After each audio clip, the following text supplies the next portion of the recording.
What's up, y'all? Welcome to another episode of Spilling the Beans. Today I'm sitting down with the Legacy Digital crew, sitting down with Julia, who specializes in Instagram. So we're going to be pinging her on all these different ideas and strategies in order to grow your Instagram following.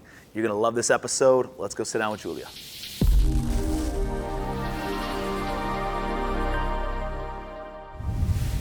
Julia, welcome to Spilling the Beans. Excited to be sitting down with you. We had an awesome meeting with the team, went through a ton of great stuff, and just super excited about like the direction that we're all moving in. And so that inspired obviously this series to just hit on social media and the importance of building your own personal brand, the importance of developing your influence, which I think can then take you and have success in no matter what industry you're in or whatever you're doing. I think having a following and having influence is more important than anything, right? Absolutely. Like one of those things that I talk to people or that I mention is like, do you think you're gonna make more money or less money if more people know who you are? Yeah.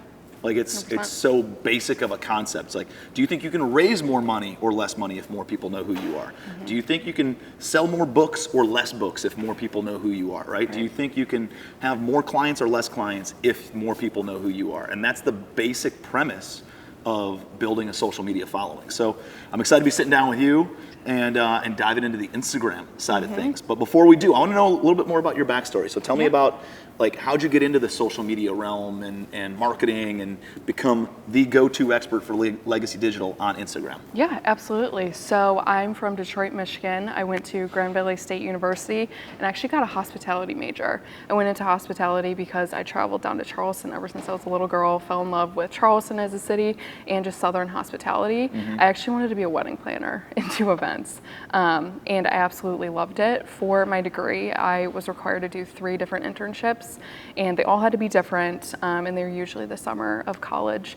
And So like you had to figure out what you wanted to do like freshman year, right? 100%, Because you had to have these internships, or I guess you could work during the semester or something. Yeah. But still, that's like, I don't know. I changed my major like 4 times when I was in it was all in the business realm, but I didn't know which one. And anyways. Right. Yeah, I knew I wanted to be creative, and they always say just like pick a major and then see where it takes you, and that's exactly what happened, because my last internship actually ended up turning into my first full-time job as an event and wedding planner, but I was on the whole marketing side of it. So I was running all the different social medias. My boss had gotten into venue management, so I was doing a lot of branding for new venues in Charleston. So all right, so a lot of what you guys were doing, you were doing like grand opening events for new venues? Yes. And then you would do the lead up in order to kind of build up the following and get the excitement roaring for this upcoming event. Even like the logistics of branding, what's the venue called? What are the colors? Like everything that we do with our clients. So I didn't know it at the time, but that prepared me for what we do now at Legacy Digital. So I decided that events wasn't really for me. It's just a hard industry to be in. There's no time off. But I knew I wanted to be creative. You're working when everybody else is not working. Exactly, right? Exactly. And it's like 15-hour shifts. Like you start at the beginning of the event, and then you're the last one going home at the end of the night. So I decided I wanted to shift into marketing, and always had an interest for real estate, just because my dad was in real estate. So I got a... What did your dad do? He's a appraiser, real estate appraiser. Yes. Did he own any like investment property or? No, but he is going to now. Okay. So since he just moved down to Charleston, but so I wanted to stick with marketing and just like learn more hands-on experience there. So I got a job with a real estate company in Charleston doing marketing for about a year.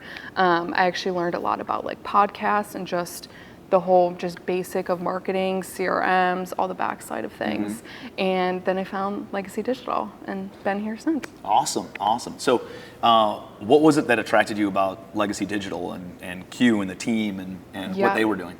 So I fell in love with marketing, but I also wanted to see what else was out there. Like obviously loved real estate, but I just wanted to be more creative and have more creative freedom with other people and different brands, all of that. I wanted to have a variety, and so I kind of pinpoint that like I want to work for a social media management company where there's different clients, you're experiencing all different things.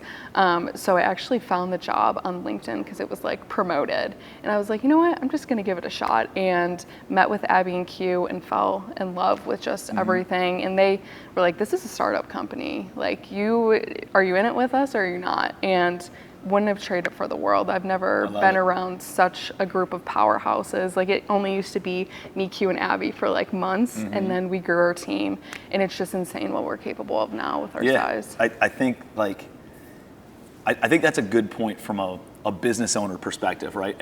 As you're growing your business, some people try to like be something they're not, and then it gets conveyed in an interview that you're something, and then when the new hire shows up and you're something totally different, they're like, I was defrauded, right? Like, this isn't what I signed up for. Versus just being so over the top, brutally honest. Here's what we're great at. Here's where we're struggling. Here's where the vision is. But here's where we are right now, and this is the path to get there. We want you on the train, right? We want you on that path with us. And I think just by being overly honest and authentic and genuine about that entire framework and layout of where we're at is like very refreshing. Absolutely. And then you attract quality talent, right? Yeah. And somebody like you comes in like, I want to be employee number 3, you know? I'm going to help take this thing to the next level, and then we're going to make it a multi-million-dollar business or multi-decamillion-dollar business, and invest into equity and do some other stuff. And I think that's a really, really cool vantage point, because then you attract great talent like we have on the team. And so I think that's really, really neat. So you've, as we've kind of broken things down, instead of saying, hey, you've only got these clients and you're going to do all different platforms, right? All social media platforms for these handful of clients. We've kind of differentiated and said, hey, here's our LinkedIn expert, here's our Facebook expert, here's our Instagram expert, and here's our TikTok expert. And so you're working with all the clients and really honed in on Instagram. Yes. Tell me a little bit about Instagram and why people need to be on Instagram, and why that's one of the most integral platforms on social media to be part of and be present on. Yeah, I mean, we always say if you're not on Instagram or social media, you're irrelevant. When people want to do like a quality check on someone or a company or a service they're going to buy, they're going to look on social media. Instagram, especially with my age group, happens to be where everyone's at, and now we're getting more of like the older generation onto Instagram. So if you're not on Instagram, you're irrelevant in all aspects of what you're trying to do. And I think it's like you can hide your profile on Facebook, right? You can hide your profile on LinkedIn. You can't do that on Instagram, right? Well, I guess you can have like a private, you can, right? But most people have a public yes. one, and you get to really understand and know somebody far more, because it's more common to have a public yes. Than it is private, versus it's kind of opposite of that on Facebook and LinkedIn. So you really get to know somebody, and you can figure out what that looks like. And I think what I found is it's a lot easier to, and so like Facebook came out when I was in college, 2005, 6, 7, or whatever it was. And so like a lot of my generation was on Facebook and then got onto Instagram. It's a lot easier to grow Instagram though than Facebook. Yes. And so why is that? And can you give me a couple hacks on somebody who's watching this on how they want to grow their Instagram and how they can speed that up? Yeah, absolutely. I think Instagram's a very dominant platform. Everyone tends to have it. It's kind of a little bit like TikTok. It's like, some people, my generation, there was an age limit of how old you have to be to go on Facebook. Like when I was 13, I wasn't able to get a Facebook until I was a certain age. So Instagram just seems to be the easiest platform to navigate, where it's more pictures, videos, stories. So it's very simple, where Facebook is like all the ins and outs, where you can just have text. It's like Twitter, that sort of thing. So there's a lot of different ways that you can grow your Instagram, but I will say something that worked last week is not going to necessarily work this week. It's always changing. So that's why us as a company, we're always on top of our education, what's happening, because we have trends that went viral last week that they would get like 5 views this week. That's just wild. The name of the game. And that algorithm always changes. It's so dynamic, and it's like, I mean, that's. I have a full-time social media team, and I still hire you guys in order to, deliver those insights and share that with my team, saying, hey, this is something that's going viral right now. Like, this is something you guys got to do, and that way you can hop on that train. Absolutely. Because you guys dedicate, 2 hours a week to just education in each of your platforms, on top of the actual deployment of the content and everything else. It's like, no, like we got to work on the business and in the business. And that's part of the ongoing roles and responsibilities, is just making sure you're relevant and staying on top of all these different trends all the time, right? Absolutely. No, it's super cool. So what are a couple of things? Well, let me ask you this. So I'm on Instagram and I get messages all the time from, hey, I can help you grow. Hey, I can help you do a shout out with a celebrity, and get you 30,000 followers for $3,000 or whatever. Yeah. Tell me a little bit, is that like worthwhile? Is it not worthwhile? Then I'll give you my experience in doing some of those things. So they're actually all fake. So you'll probably see that right when you post, all of a sudden you're getting all these Instagram comments. So they're all fake. It's not actually real. They're a bunch of bots.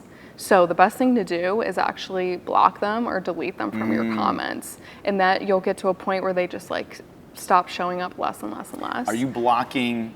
All right. So I think we're talking about two kind of different things, but kind of the same thing. So like you're talking about the comments. Yes. Whenever I post something and then somebody comments on it, and they're like, hey, go and check out this Forex trader or check out this crypto person or whatever, and it links to that person's profile. So I get that all the time. Yes. Would you say that should I block the person who's posting or the actual person who's being tagged? Posting. Most like the person that's posting, if you look at their profile, it's like Got 0 followers. Yes. They've been Yeah, so they just created that account to go and spam you. Usually, sometimes that account that they're tagging is real. So you definitely want to be checking and making sure, but 99% of the time, the person that's physically commenting is the one that you want to block, you want to delete, versus who they're tagging. I've clicked on some of the tag names and profiles and stuff, and they look like they're very scammy type things anyway. So I just block them all and delete, just get rid of those. What about the direct messages that come in? Yes. And they come into like your unknown folder or whatever it's called. And like, I don't know this person, but they're like, hey, we can help you grow your social media. I can help you, increase your following by 30,000 people. Whoever, Jay-Z is doing a shout out campaign and, you pay $5,000 and we can do this and do that and get you this many followers. How does that work? Does it work? Is that? So that's actually also a scam, most likely, with those bots, where it's like the same situation. There very well might be situations where that could be real, talking about like maybe PR or that sort of situation. But on our end, what we've experienced is most of the time it is fake. And you just want to delete those messages because usually the profile has 0 followers and their name is just like a bunch of letters typed out. I get probably half a dozen every day. Wow. People reaching out and saying, hey, dude, I love your content. I can really help you grow. I can help you take things to the next level. Da, da, da, da. And some of them are like pretty thorough. Some of them, like there was a dude last year, 2 years ago, probably maybe 2 or 3 years ago actually, where I was trying to like really grow and he's like, dude, I can help you do this and do that. And we do all this other like gizmo type stuff, which is like too good to be true, right? Hey, I think I can grow you by 50,000 in the next 3-4 weeks, and but it's going to cost you $25,000. And I wired this fucking guy $25,000, and he got me like 3,000 followers, and then took my money and disappeared. Wow. So it's like, if it sounds too good to be true, it usually is. Or if I can get you X number of followers in an expedited amount of time, they're usually fake followers, or 100%. Somebody from fucking Laos on the other side of the world, and they aren't real people that you can do business with. They aren't real, they're not going to engage, so it just screws up your algorithm. And I'm at like 92,000 followers, I think, right now, and I was up to about 35, 40,000 of like very organic followers. And then I was like, well, I think there's some vanity type metrics. So if somebody goes to your profile and they're like, I want to see somebody with 100,000 followers or whatever. So I was like, all right, well, maybe I could just pay for this. And I paid this company and they got me, over 100,000 followers. I think it was at 50,000. And then they pushed it up over, I was at 50 or 60, I can't remember. And then they put like another 40 or 50,000 on top. And but it screwed up all my algorithms. Absolutely. It screwed up who's seeing it, who's not seeing it, who's being showed to. Absolutely. Because all these other accounts that are following me aren't on and aren't looking at my stuff and aren't commenting and aren't engaging on my stuff. And it screwed up all my interactions and stuff. So it's like, I'd rather have 30, 40,000 solid followers who are real people who are seeing my stuff rather than 100,000 otherwise, right? And so I think there's I think there is something, and you see it with a lot of people who have like, 10 posts, but they have 2 million followers. Right. Like this is obviously a fake paid for 100%. followers, but how many people actually engage in that? Or Right. like a lot of people are very judge a book by the cover, and they see how many followers, and then you have this instant credibility. Yes. What's your take on that? Yeah, I think it all depends. I mean, definitely seeing, like, for our clients, if they have a past, like they already have an account and we're not building it from scratch, we ask them if they've ever bought followers, just because that's such a huge thing that plays into algorithm, everything, views, it So can what if they completely have? mess up your account. Right, like, so Yeah. I haven't done that in, I don't know, over a year and a half or something. Yeah. When that happened. And I would never do it again. Yeah. But it got me up to 90-some thousand followers. Right. And then I have a constant attrition of people falling off of, I don't know, 500 people a week. But then I gain about 500 organic followers that are real followers a week also. And so I'm not, I don't know, hindsight's 20/20, but like, would I do it again? Would I do it differently? Like I don't know. What would you say in that? Yeah, I definitely would not do it, just because we want, especially at Legacy Digital, like, we want to find those real avatars and like your audience. We don't want them to be fake. I agree. Like you said, it is a vanity number, how many followers you have, but in our eyes, we'd rather have less followers and those to be real people that are actually engaging with your stuff, like what you have to say, bringing their friend to your profile, versus just having all these different bots that no one cares and just seeing low engagement, and it's resulting in not everyone seeing your content because of those fake followers, and you're missing out on missed opportunities. I think that's a key thing for people to understand is, like, you don't need hundreds of thousands of followers. You don't even need tens of thousands of followers. You need a couple thousand followers. Like I didn't even have Instagram in 2017, 18. All I had was Facebook, and I had like 3,000 friends on Facebook. And I built a $3 million company off of 3,000 friends on Facebook, right? Incredible. Because I had good quality people that were following, that were engaged, that I was putting out organic content, and then you get too excited. You see other people growing their accounts too fast, and or so fast, and you're like, I want to be on that trajectory as well. And the reality is, it's not good in the long term. Absolutely. And I think just organically growing, organically building up your following base, it never grows as fast as we want it to. But in the end, it's going to be so much more quality, and it's going to generate more revenue, and if you're utilizing it, to build your business. Yeah, social media takes time. We always tell our clients that, and we always hear that across the board. Anytime we're talking about education or anything, everything takes time. Everyone wants that quick fix. Everyone wants to go viral on TikTok or viral on Instagram with one video, but that's not going to get you anywhere. That will get you somewhere for like a week, but it's not going to get you somewhere for years on end. Yeah.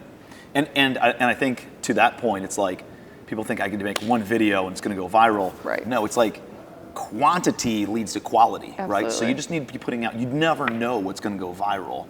I've had a couple that have gone kind of viral that are like, I don't know, I didn't even mean to make that content, and it just ended up going viral, right? But if I'm not putting out content every single day, then the odds of something going viral are much more diminished. You got to be just constantly putting out the content. So is that what you found is like the hack on Instagram, of just always putting out content? Are you guys utilizing, like, give me some for somebody who's watching this, like, what are 2-3 things that they have to be doing or should be doing on Instagram? Is it tag hashtags? Is it like, I don't know, what are the couple of hacks that are the most important things that somebody can do to grow their Instagram? Okay. So biggest thing is meeting people where they're at. So when we're talking in terms of posting, you're not going to post the same thing on Monday that you're going to post on Friday. On Monday, no one wants to hear about, like, the weekend, and there's a long week ahead. On Sundays and Mondays, maybe they want to hear more about, like, how they're able to grow their business, how they can stay motivated, X, Y, and Z. Versus Friday, maybe they want to talk more about family, or Lifestyle being able to have stuff, financial freedom and be able to go on vacation with their family. So when it comes to what you're posting on every single day, you need to think about that, because when it comes across their feed, you want it to resonate on that day and where they are. Even like on a Wednesday, that midday slump, like what's going to motivate them to make it to the weekend with their family. So that's one of the biggest things that we've been closely looking at, is because it makes total sense. The type of content that goes out each day of the week based on the mindset that people are usually in on that day of the week. Yep. Interesting. Yeah, so another one is probably utilizing your close friends list. So this is something that we've closely looked at, and it's almost like a little mini mastermind. It's very exclusive, and only you would be able to add them. So what we're going to be doing is having, like let's say you wanted to go on Instagram story, film yourself and be like, hey, do you guys want to be added to my close friends list? I'm going to be giving you life hacks, every Wednesday on here, and it's only exclusive to you. So this is like a private Facebook group? It's like a private story. Private essentially, group? I mean, it's essentially the same thing as like a Facebook group that's private, but it's Instagram stories. So it's like a private Instagram story group that only you can add people to. Wow, I didn't even know that existed. Jed usually runs my Instagram. Jed, did you know that existed? You're learning something new every day? You had no idea? We're not. Top friends list, yep. It's being filmed on the record right now, Jed. Jed, take notes on your phone. Better so write that way down. You know. Okay. All right. If not, we'll chat. Okay. He says he knew, but I want it on the record. What about a business account versus a personal account? What do you think is more important, or like do them together or have separate ones? Yeah, so on a business account, you're able to show more analytics. You're able to see what's your watch time on a certain reel. So if you know that your average watch time is 7 seconds, you want to make sure you have 7 seconds for that hook line to reel them in. So I love that you went down that. I wasn't even like thinking like analytics and stuff, but I was thinking like promoting my business versus promoting myself personally. Okay, but like I think I have a business account, but I have my own personal brand. For right? sure. So let's talk about that, and then I want to dive into the analytics. Okay. So we always say that you want you're like both. many more steps ahead than I am on this stuff. So I love that you're more data driven and analytical. So you definitely want to have both, because at the end of the day, people are coming to you. Like, they want to trust the person that's behind the business first, and they want to connect with you on a personal level. After COVID, people just crave connection, and you don't want to invest in a faceless corporation. Like we've said before, you want to know who the person is. Like, even showing the day in the life, like people oddly want to know that stuff. They want to know, what does Tim Bratz do when he wakes up in the morning? What is his morning routine? When does he spend time with his kids? Like, people want to know that, because they are able to trust you and get full grasp of who you are as a human. And then they want to invest with you, and they want to trust in your business and your goals. Yeah. I agree. I think it builds the trust, right? Now they know what your core values are. 100%. And if they understand your personal values and it aligns with them, then they want to do more business with you. Absolutely. Right? I think if you go all business, you really need to, hone in and drive down on those core values for your business to make sure that it does align with people. Like, I think about Burger King or something. Burger King's like all comedic value, and so people do follow Burger King because they do a bunch of funny, goofy stuff. Absolutely. I don't know. There's a couple other businesses like the Co-op over on Sullivan's. You follow them, like Co-op on Sons. I love them. But he's like, it's like a personality for his business kind of a thing. Absolutely. So I think it can be done, but I would much rather connect with an individual than follow a business. I don't even know. I think that's the only business that I follow, actually. Everybody else that I'm connected with is an individual. I love that. Yeah. But I know that they all own their own businesses. Absolutely. Right? Which is the key. So yes. All right, so let's dive into if I have a personal brand, but I can still have a business account. How does that work? So same thing, just like any other one. Like, my personal Instagram is actually a business account, just because you can see those more in-depth analytics. What do you do? Just go into the settings and... You literally just go into the settings and change it. It will ask you, like, one of the options is you can say, like, entrepreneur. Like, I'm pretty sure yours is an entrepreneur. So it's a business, but it's because you talk about your company on there, all the things. So it's essentially still like the same thing, and can use across the board, but it's just like named more official than it really is. Got it. and then you can see how long people stay on there. Yep. See how many people grew and started following you, how many people fell off, Yep. like all that You kind can of stuff, see right? where people have followed you from something that you posted, which is a recent thing Instagram's done, where it's like so and so followed you from your reel. So that's another thing good to know, that like that came across their feed Yeah. randomly or in the explore page, and they found you and liked your content and then followed you.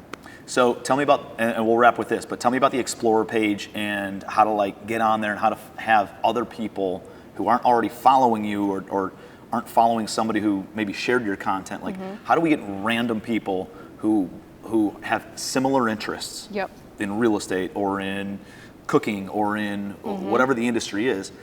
Like, how do we get those people to follow your page through like the Explorer page and Yeah. these other random accounts that you're not connected otherwise? Absolutely. So biggest thing is in our captions, we're making sure they're very SEO driven, where if someone wants to search real estate, if you have real estate in your caption, like it's more likely to come up than you having nothing to do with So that's real in estate. the actual In the caption, caption, yep. not necessarily the hashtag real estate. We also do have hashtags Okay. just to, two is better than one. So we have, obviously optimized captions, but also hashtags as well. And the biggest thing right now is doing cross collabs. So that is where you can have, I don't know if you've seen it, where it's like Tim Bratz and Legacy Digital yeah. at the same time.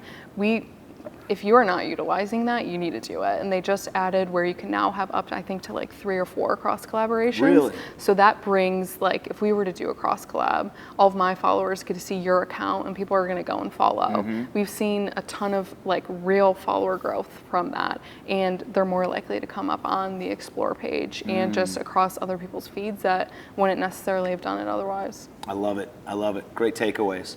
So if you're not on Instagram, get on Instagram. And if you're looking to grow your Instagram following, give them a shout. These guys know their stuff inside and out. They know exactly how to grow it, how to get things going, how to maintain the momentum and continue growing the momentum. So Julia, appreciate you being Thank here. you. Awesome insights, and just excited for like the path forward and how we're going to continue to grow and build the business and make a big impact on a lot of people's accounts. Me too. Hey, hopefully you guys got a ton of value out of that. We're going to be continuing this series. If you haven't watched the other episodes with the other platforms, make sure that you do. And by the way, if this is something that you understand is super valuable, and maybe if you're inconsistent like I was with social media and you need to hire somebody, give these guys a call. They're a concierge at what they do. I would put them toe to toe with anybody in this industry at a lower price point with a way higher value. And so connect with them. We'll tag their contact information, reach out to them, and you can have them as your social media team for really less than the cost of what a single employee would cost for you to be able to do this. And they post on every platform 5 times, 6 times a week, however much you need. They send a videographer out to you. They help you create the entire brand. They're absolute rock stars at what they do. So make sure you hit them up, and make sure you follow the entire series on Spilling the Beans. We'll be dropping these every single week for the next several weeks. Appreciate you. Be your best.